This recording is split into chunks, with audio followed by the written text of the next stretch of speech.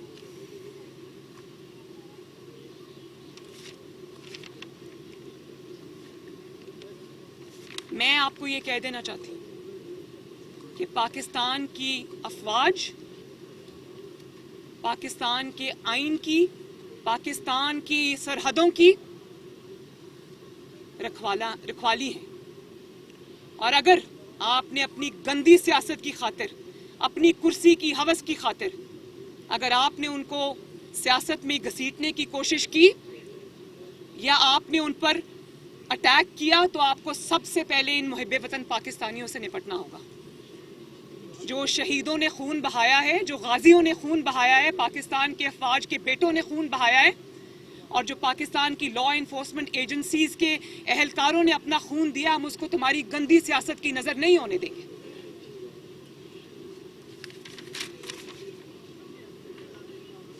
تم اور اس سب میں عمران خان کے ساتھ شامل ہے ایک چینل جس کا نام ARY ہے، جس نے عمران کی گندی سیاست کو، اداروں پر حملے کو، پاکستان پر حملے کو جس نے سپورٹ کیا، جس نے اس انتشار میں اس کا ساتھ دیا، جس نے اس فتنہ پھیلانے میں اس کا ساتھ دیا، جس کے اینکرز اوپر سے لے کر نیچے تک سوائے 1 یا 2 کے انہوں نے سیدھے حملے کیے ہیں اداروں کے اوپر.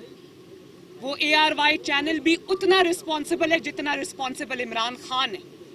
تو پاکستان کو اپنی صفوں میں کھڑے دشمنوں کو پہچاننا چاہیے. اور آپ کے فتنے سے بچا کون ہے؟ مجھے صرف آپ یہ بات بتائیں کہ کوئی ایک ایسا شخص مجھے بتا دیں جس کے ساتھ عمران خان نے وفا کی ہو، جس کے ساتھ عمران خان نے کوئی تعلق نبھایا ہو، جس کو عمران خان نے دھوکہ نہ دیا ہو. آپ ان کے والدین سے شروع ہو جائیں، ان کی بیویوں سے شروع ہو جائیں، ان کے بچوں سے شروع ہو جائیں، ان کے دوستوں سے شروع ہو جائیں، ان کے محسنوں سے شروع ہو جائیں، اسٹیبلشمنٹ سے شروع ہو جائیں، عدلیہ سے شروع ہو جائیں. ان کے کارکنوں پر بات آئے گی. کارکنوں کو بھی دھوکہ دے کر چلے گئے، اپنی پارٹی کو دھوکہ دے کر چلے گئے. وہ انتظار کرتے رہے، یہ بنی گالہ گرفتاری کے ڈر سے اور رانا ثناء اللہ کے ڈر سے واپس بھاگ گئے. یہ کیسا انقلاب تھا جو رانا ثناء اللہ کے ڈر سے گھروں سے نکلا ہی نہیں، دبک کے بیٹھا رہا. خوشی ہے مجھے کہ عوام نے اس فتنے اور فساد اور انتشار کو پہچان لیا. کوئی ایسا شخص ہے دنیا میں ایسا شخص نہیں ہوگا جو آپ کے دھوکے سے محفوظ ہوگا، جس کو آپ نے دھوکہ نہیں دیا. 35 پنکچر سے آپ شروع ہو جائیں، 1 کروڑ نوکریوں کی بات ہوگی، 50 لاکھ گھروں کی بات ہوگی، 3 دن میں، 9 دن میں، 12 دن میں، 3 سال میں پاکستان میں تبدیلی لانے کی بات ہوگی. Long march, field long march کی بات ہوگی کہ میرا جہاد ہے، میں نکل رہا ہوں. وہ لوگوں نے دیکھا وہ جہاد ہیلی کاپٹر میں لٹکا ہوا تھا اتنی دیر. تو کون ہے جو آپ کے دھوکے سے، آپ کے شر سے بچائے پاکستان کے اندر؟ کوئی نہیں ہے. اور اب آپ نے اپنی توپوں کا رخ جو ہے وہ پاکستان کی طرف کر لیا، پاکستان کے ایٹامک پروگرام کی طرف کر لیا، پاکستان کی جو ہے وہ سالمیت کی طرف کر لیا، پاکستان کی افواج کے اوپر اور پاکستان کے اداروں کے اوپر کر لیا.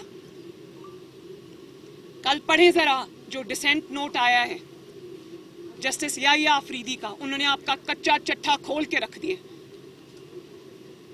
اور انہوں نے بہت سارے لوگوں کو آئینہ دکھایا ہے. وہ آپ کے خلاف وہ ڈسینٹ نوٹ نہیں ہے، وہ آپ کے خلاف چارج شیٹ ہے کہ ہاں آپ نے عدالت عظمیٰ کی حکم عدولی کی، آپ نے اس کے آرڈرز کی وائلیشن کی. آپ خود جانتے بوجھتے آپ ڈی چوک میں اپنے کارکنوں کو سپریم کورٹ کے منع کرنے کے باوجود ڈی چوک میں اپنے کارکنوں کو پہنچنے کی ہدایات دیتے رہے مسلسل. میڈیا پہ سب دکھائے، اس کے لیے کسی ثبوت کی ضرورت نہیں ہے. جسٹس یحییٰ آفریدی نے کہا کہ ثبوت، ایمپل ایویڈنس موجود ہے کہ یہ سارا شر آپ کا پھیلایا ہوا ہے. اور میں نے کبھی نہیں دیکھا کہ کسی نے اپنی